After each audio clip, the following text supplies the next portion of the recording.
Alright, what's up? How's it going? How are you? My name is Troy Harrison Chriest, and today we are talking about the Avengers. The video game. Not the comics, not the movie. We're talking about the beta for Square Enix and Crystal Dynamics Marvel's The Avengers beta. I played it pretty much all weekend, as a lot of you saw on my live stream. I kind of enjoyed it. Today we're going to talk about if I'm going to buy it, what I like about it, what I don't like about it, and just kind of run down my overall thoughts in an unscripted kind of rambly video. You alright with that? That's what we're doing here today. Alright, first things first, what's the game about? The game's about the Avengers. You can play as pretty much all of the Avengers. I played as Miss Marvel, I played as Black Widow, I played as Iron Man, got to play as Thor, obviously got to play as Hulk a lot. Is there another one? I don't think I got to play as Captain America. No, you only get to play as Captain America, sort of in the intro section.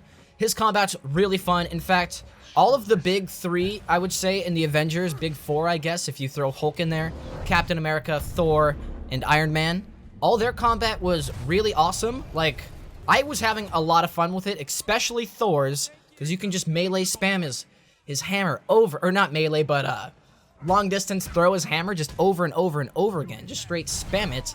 But they didn't let us play as him for that much of the actual demo, beta, whatever you want to call it. It was actually pretty long. I think I put in about 5 hours into it, maybe 6 hours. I did like a 3.5 hour live stream. So yeah, Thor's combat really great. Wanted to play a lot more of that. He probably has one of the weirder sounding voice actors in the game. It just like, it does not sound anywhere close to Chris Hemsworth, which is pretty much what we'd be expecting. It's just off. Besides that, Iron Man's voice actor is really good. I'm pretty sure it's Nolan North.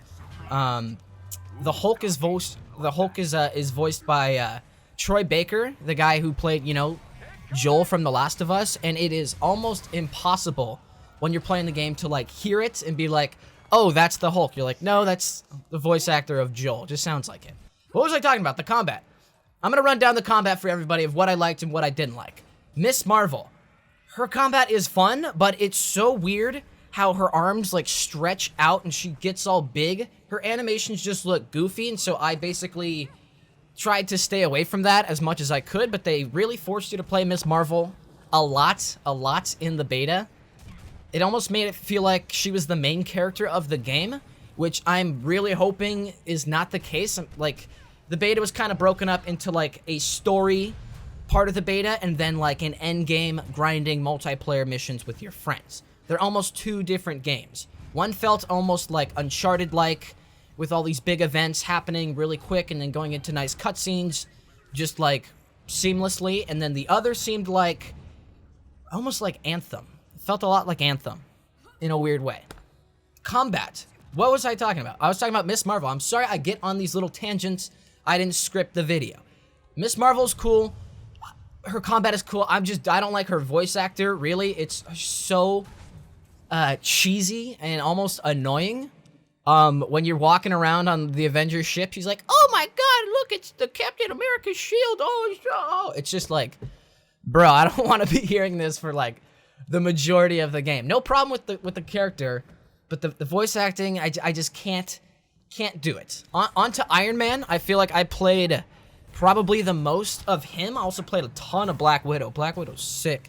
But Iron Man takes probably, I want to say, an hour with him before it actually, you get used to the controls of the flying and floating and all the lasers and rocket upgrades. It's pretty interesting. Each of the heroes sort of has like a spec tree where you can be like, I'm going to upgrade my melee, I'm going to upgrade my ranged, yada, yada, yada. But with Iron Man, it's like upgrade your repulsors, upgrade your lasers, and then upgrade your rockets. So while you're flying around, you can kind of bounce in between the different fighting modes, and that actually takes a while to learn like what you should be using.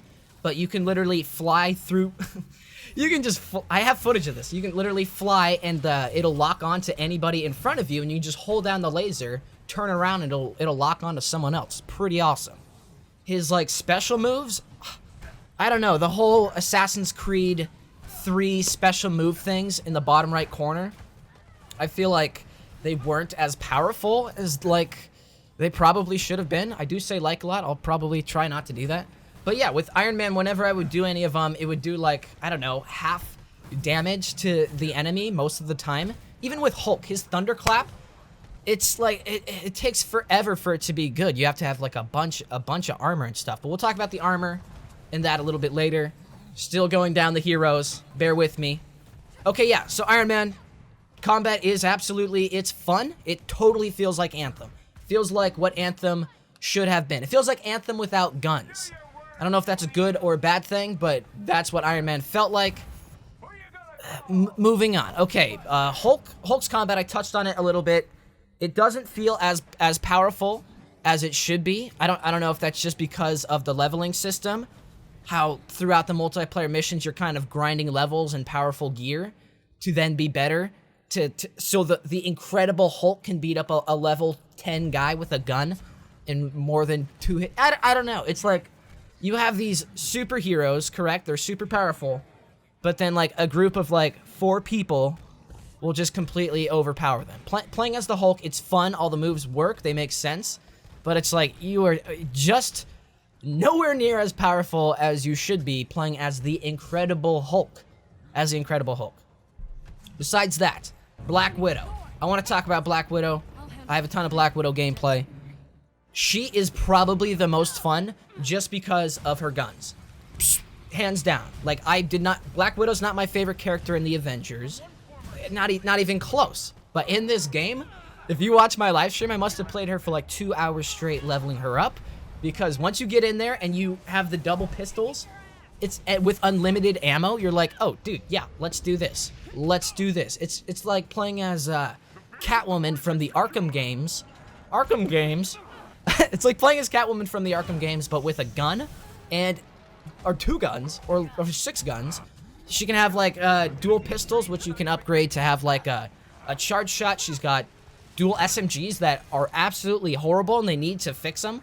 They're like not even worth it. Like it starts off being accurate, and then it just goes everywhere, and it doesn't look like it does any damage whatsoever at all. But anyways, Black Widow has a grapple, which she's probably one of the least mobile characters, because like she can't fly, she can't jump in the sky like Hulk, she can't, I don't know, run super fast like Captain America. But she has this grapple, and you can use it like I'm referring back to Batman Arkham Knight again, but you can use it to grapple to people, punch them in the face, kick them in the air, shoot them and stuff. Her gameplay is just absolutely super fun. Sorry I keep like touching my face. I got a new haircut, as you can see. Is that everybody's combat? I haven't really talked about Captain America. He's fun. It plays exactly like Captain America. He feels like the strongest of the Avengers, but then again, it really only let me play as him for like, I want to say a minute, maybe under a minute. In the intro sequence, he was not available to play in the multiplayer mode, which was super lame because we all wanted to play as Captain America, but I think it was at a point in the story where he's like not involved yet. I don't know. The whole like campaign, single player kind of walkthrough campaign versus the multiplayer, they seem like different games, but you can't tell like you can't tell if what you did at the beginning of the beta is at the same point as like what you're doing in the multiplayer. I don't know if that's a stupid point. Whatever. Let's talk about the graphics, shall we?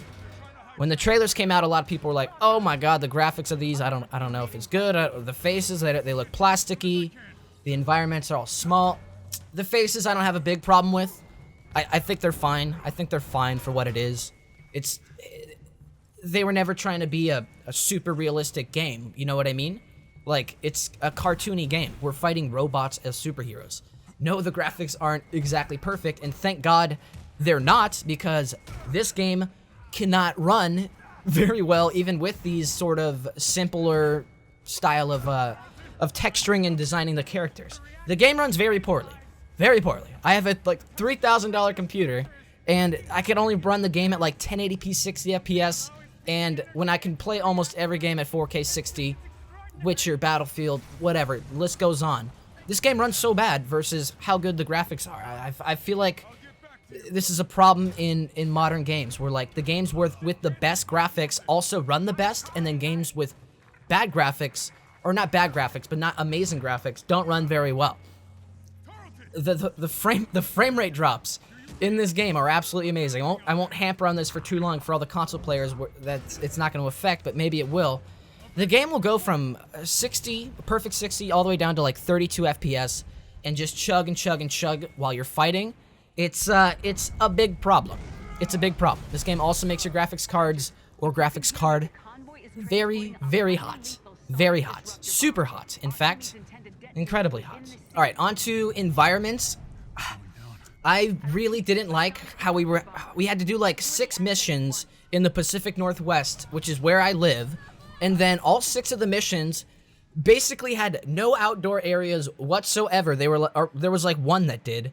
Basically, the first 3 missions were the same indoor aim facility, which is some villain in the game, and it had the exact same layout. Spawn, walk down a hallway, click a thing, go through a big room with a box of loot, go through one door, maybe an elevator, and then fight the final swarm. So I'm really kind of worried at how the environment is actually affecting the gameplay's replayability, and seeing the same thing over and over again while you're doing the same thing over and over again. It's not quite a good move, and I assume this game's going to be very grindy, give us a ton of missions, and just keep you playing forever. So I really think that they're going to be just reusing stuff over and over again. Oh, play this on a different difficulty over and over again to get better gear. I was not a fan of the environments. Nothing really stood out besides, once again, the first intro. We were on the bridge or whatever. That was cool. But yeah, the environments aren't great. The performance isn't great, and the graphics aren't amazing. All right, let's talk about like the whole leveling system and the gear. This game wants to be a looter shooter, but the loot that it gives you almost, I can't say it doesn't matter, but while you're playing, it really doesn't matter, because like you don't have a big inventory of gear to like switch back and forth in. At least there wasn't in the beta.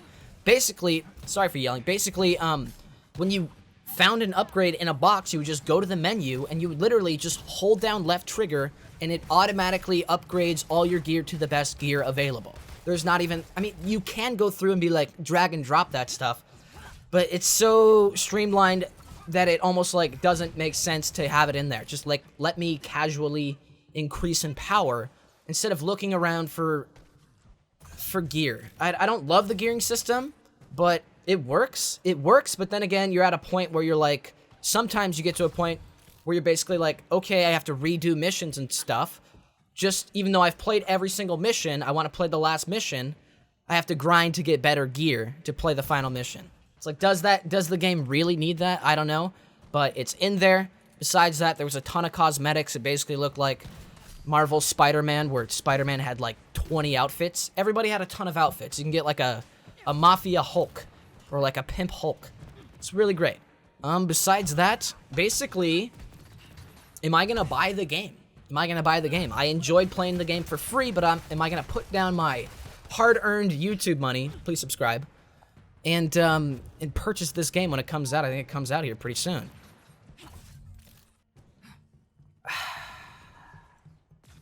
No, I don't think I am. I do not think I am. Unless they absolutely fix the performance, which I really doubt that they will. They decided to run this game in DirectX 12 when it didn't need to be. There's all this stuff you could have done in DirectX 11 that would have looked the exact same, but would have ran much better. This game has no freaking amazing next-gen thrills, no bells and whistles, no crazy stuff like that. Maybe a ton of particle effects. Maybe that's why it's in DirectX 12, but the game performs so bad. And I know that I would buy the game, pay $60, and then end up spending a day trying to get it to actually run appropriately. So no, I'm not going to buy it. But I enjoyed what I played. So maybe if it goes to discount, or if Square Enix or Crystal Dynamics shoots me a code, I'll play it on stream. But I mean, it's a fun game. I like the mechanics. I feel like it's a game that you could play over and over again, and I think it's going to be very, very popular for a while. I think a lot of people are going to play it for a while. But, yeah, no, I'm not buying a day one copy. No. I will look up reviews to look at performance and all that stuff. But, yeah, besides that, that's the end of the little beta review. Thank you for watching. My name is Troy Harrison Chriest. Leave a like, subscribe, and consider becoming a member for $1 a month. And swing by one of my live streams. All right, I'm out of here. Enjoy your day, enjoy your night, enjoy your week, enjoy your life. Peace.